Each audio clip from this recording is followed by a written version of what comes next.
Hey, good morning, everyone. Happy Monday. Hope you're doing really well this morning. Hope you had a fantastic weekend. Monday, January the 10th. I got a leadership lesson for you this morning. Also have some announcements to share. So if you would, let me get your attention for the next few moments. We'll spend some time talking about what it means to be a courageous leader. That's our theme for this week. We'll get there in just a few moments, but I want to share some announcements with you. So if you could, be sure you kind of lean in for the next few moments. Not holding rally this week because we're still waiting for some of those COVID numbers to go back down. I'm confident that we will get there very, very soon. Look forward to getting everybody back for rally. Hopefully full school, man, hopefully in the weeks ahead. So we're going to close out this week and we'll be closing out the first semester, the second quarter, kind of the halfway point of the year. So this is a cool week, man. It's like, hey, we're halfway through this school year.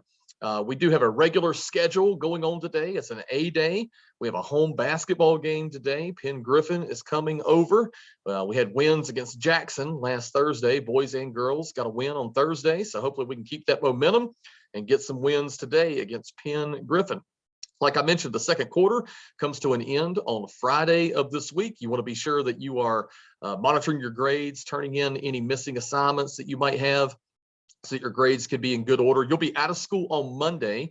It's the Dr. King holiday. We'll talk more about that here in just a moment. And then on Tuesday, you're also out next week because teachers have a work day where they'll be completing grades. So once again, be sure you're monitoring your grades and turning in any missing assignments. You want to take your tablets home each and every day. Teachers are talking to you about that. We practiced with our Teams meeting last week, where everybody had an opportunity to log into Teams, just in case we have to miss a day of school, whether it be to inclement weather, like if we have a snow day, we might make it a remote learning day, or if any reason we have to shut down school for a couple days. Again, take your tablet home, be ready to log into Teams. Hopefully that won't have to happen.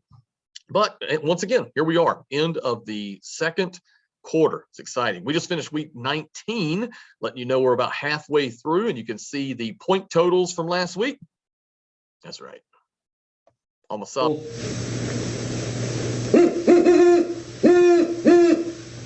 That's good stuff. Congratulations to Sabio House. Didn't have a ton of points last week. We had Monday was out of school due to some inclement weather, power outages, high winds, and then we had some testing going on the other days. However, congratulations to Sabio House. Okay. Last week, we spent time with this theme for our leadership lesson. We had a couple of lessons on knowing yourself, kind of understanding who you are as a leader and as a person. And we used Socrates as our teacher from last week. He says it's important for a leader to know thyself, understand who you are, so that you can work on your areas of strength to become stronger. And you can also work on your areas where you may be not so strong, areas for potential growth. And so we took a personality inventory to kind of help you understand what animal you most compare to. We had 4 potential animals: lions, golden retrievers, beavers, and otters. And these individuals have different personalities. Like when you think of a lion and you think of a golden retriever, you can certainly tell the differences between them. That beaver, man, they are workers. They are by the book. They like instructions. They get stuff done. The otter's a little bit more free-spirited and loving and energetic. But anyway, here's what we got. So the results from the survey, in our building today, scholar-wise, there are 68 otters, there are 34 beavers, there's 75 golden retrievers, but 87 of you said you were lions. So I thought that was pretty interesting. Friday, we spent some time with taking a learning style inventory. So not just your personality, but like how you learn best or what you're most interested in. And interpersonal, which is like connecting with other people, learning through talking and working with others. And bodily kinesthetic, which is like movement and motion. Those were the 2 most frequent learning styles of Allen J. Prep scholars. And I think those things are very evident in our classrooms. Like a lot of opportunities for you to interact with other people, a lot of opportunities for you to move. Motion in the classroom, all that stuff is pretty prevalent. So I thought it was neat to get to know your learning style. It's also important to know, like, even if you don't find yourself to be logical or mathematical, you can still learn in that way. You just have to kind of focus and shift your attention, even if it's not the most maybe enjoyable or interesting way of learning. Because I'm gonna tell you, math class is always going to be logical and mathematical. That's just what math is all about.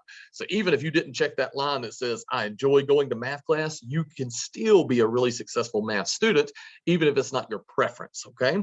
Hey, during the month of January, we're focusing on this term. The term is courage. It's the character education theme that really all 72,000 students in Guilford County Schools should be talking about. Here's the definition: having the determination to do the right thing even when others don't, having the strength to follow your conscience rather than following the crowd, and attempting difficult things that are worthwhile. That's the definition for courage. Hey, Monday is the Dr. Martin Luther King Jr. holiday, and we're going to use him this week as our courageous leader. Not every lesson or every story will be about him, but it all kind of falls under the umbrella of Dr. Martin Luther King Jr. because most of the stories I'm going to tell you happened during like the peak of his career, which was like the late 1950s to the late 1960s. There was a ton of stuff going on in our country, and he was one of the most respected leaders, speakers, and pastors of that time. And so we're going to spend some time learning about him. You probably know a good bit about him already. He was born in 1929 in Atlanta, Georgia. He received his doctorate from Boston University in 1955. He was very intellectual. He was a great speaker. And so if we jump back up here and take a look at like the different learning styles, he was certainly a linguistic learner, finding the right words to express what you mean. He was a linguistic learner. He was very articulate, well-spoken. He was a great preacher, speaker, communicator. They call that that skill an orator, just a fantastic speaker. And so in 1955, anyway, he finished up his doctorate. He was a preacher, a Baptist preacher, but he's really most well known for a speech that he gave in Washington, D.C. in 1963. I love going to the Lincoln Memorial because you can stand and look at the huge statue of Lincoln and then turn around and look over the mall. And there's the Washington Monument, the reflecting pool, and there's this huge stamp at the top of the steps where it says, Dr. Martin Luther King Jr., I Have a Dream, 1963. And that's where he stood when he delivered this famous speech. And one of the quotes from that speech is, I have a dream that my 4 little children will one day live in a nation where they will not be judged by the color of their skin, but by the content of their character, judged by their character, not by the color of their skin. It's a fantastic quote. And he was a man of very strong character. And everyone that he led, there was actually a commitment statement that you had to sign saying that you would be a person of character and that you would participate in the movement in the way that he envisioned, which was with integrity, making sure that you treated people the right way, that you were nonviolent. You're just a fantastic leader. And you can see in 1963, he won the Time Person of the Year. He won a Nobel Peace Prize in 64, a Medal of Freedom Award in 77. And some of these were even after he had passed, because he was assassinated in 1968. Anyway, we use him as our leader. And the NBA is highlighting him this week with a day. We don't call it a day off, but a day out of school on Monday. It's like a day of service. It's a day of calling people to action, but it's a day of honoring the work of Dr. King. So I want you to enjoy this video. This is Dwayne Wade, retired NBA player, but he's going to prompt you to think about the power that's within yourself. And when you think about courage, I don't want you to just think about Dr. King. I want you to think about yourself and your opportunity to be a courageous leader. I hope you enjoy this. Imagine changing the world by appealing to the hearts and minds of your neighbors. If America is to remain a first-class nation, she can no longer have second-class citizens. And answering hate with love. The time is always right to do right. Imagine all that power. Now imagine all that power in you.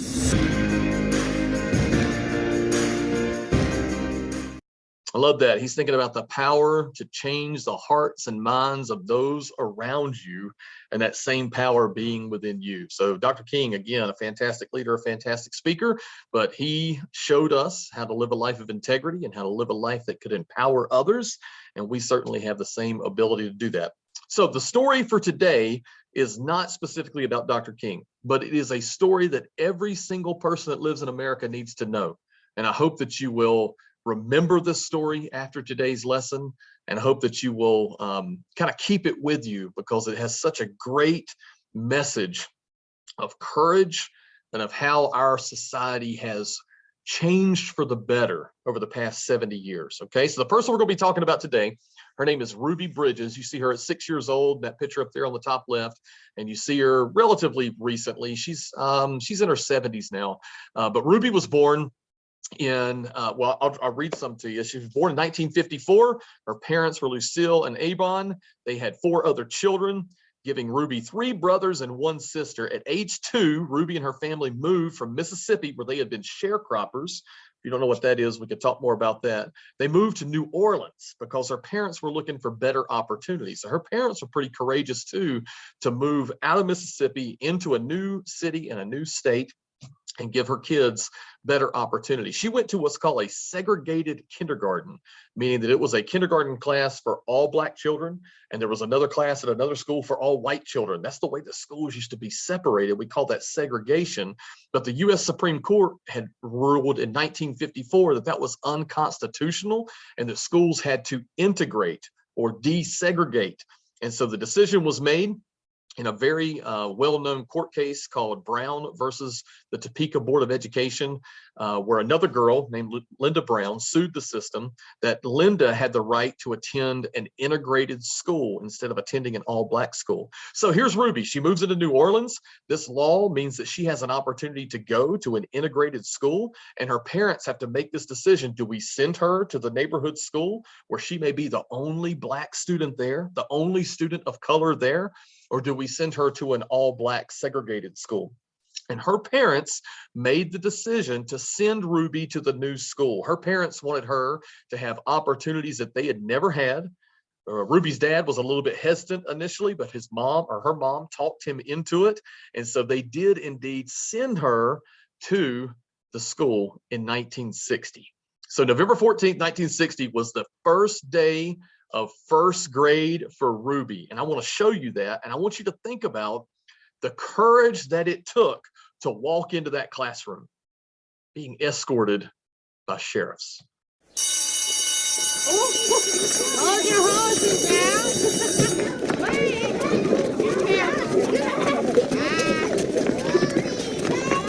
Did you see Calvin's glove? Yeah, it was neat. I bet if I had her glove, I could catch real good. Yeah, right.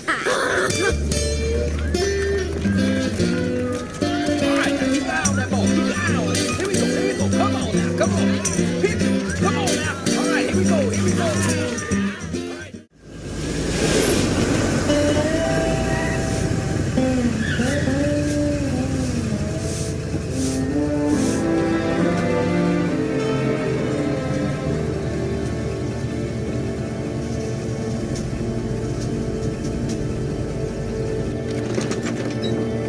Good morning, Ms. Bridges. I'm Deputy U.S. Marshal Al Butler. But I thought the man from the NAACP was You're going to... being escorted by U.S. Marshals today, ma'am.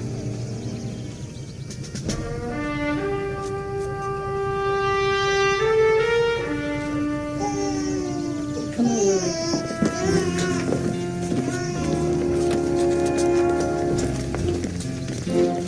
Ruby. Y'all mind Miss Taylor, you here? Yes, Mama.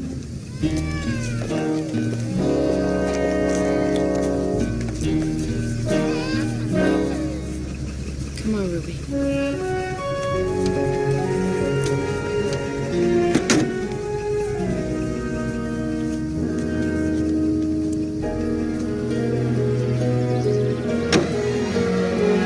Let's roll, guys.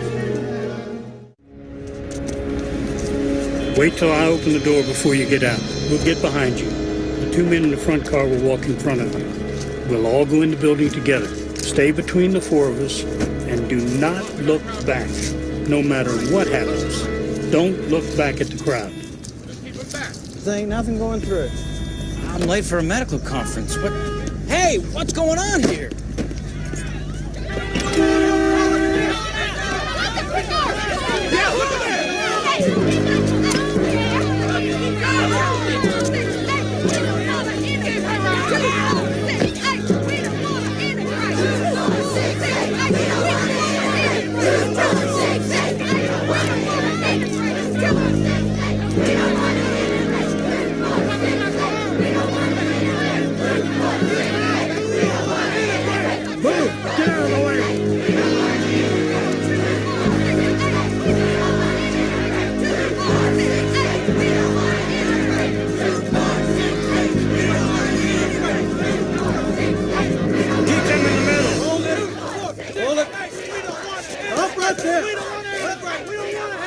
The governor of the great state of Louisiana says you cannot enter.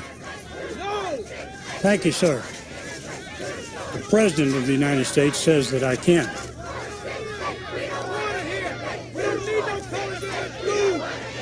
Listen to what we're saying. This is our school. Never back to the public school where we belong. This is about Let's go, baby.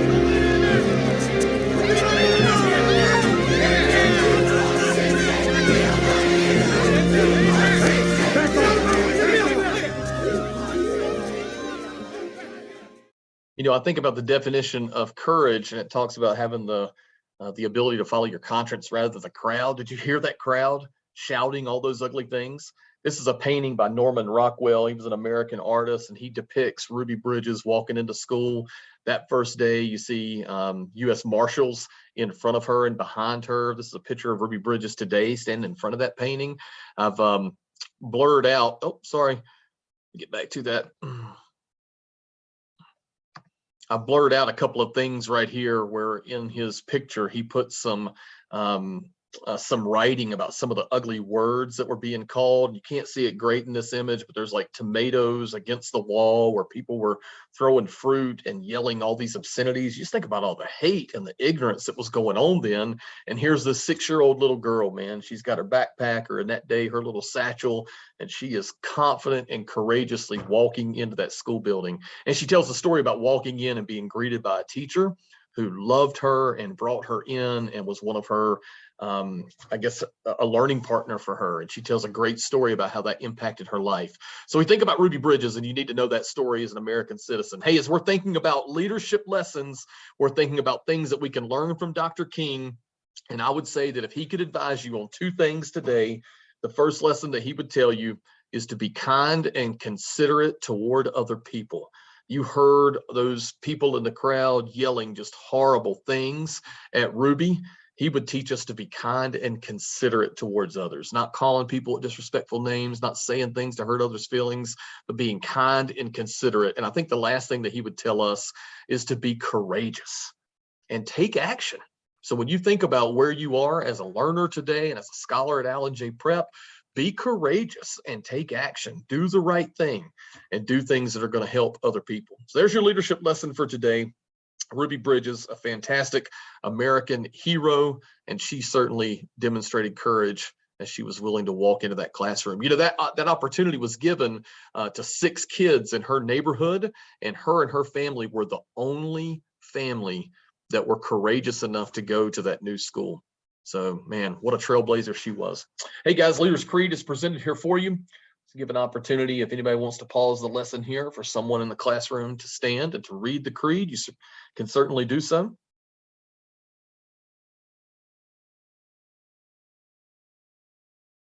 I'm going to lead us in the pledge today, an opportunity for all of us to stand, to think about who we are as Americans. What we are pledging to is a commitment that our nation stands for liberty and justice for every single person. So I invite you to stand with me, and I'll lead us in the pledge today.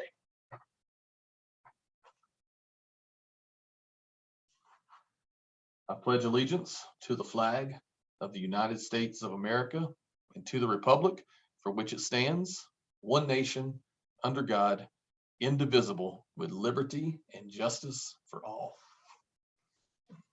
Good stuff, man. Hope you guys have a fantastic start to the week. Appreciate all that our staff does to create great learning opportunities for scholars. Hope you guys have a great week. Take care.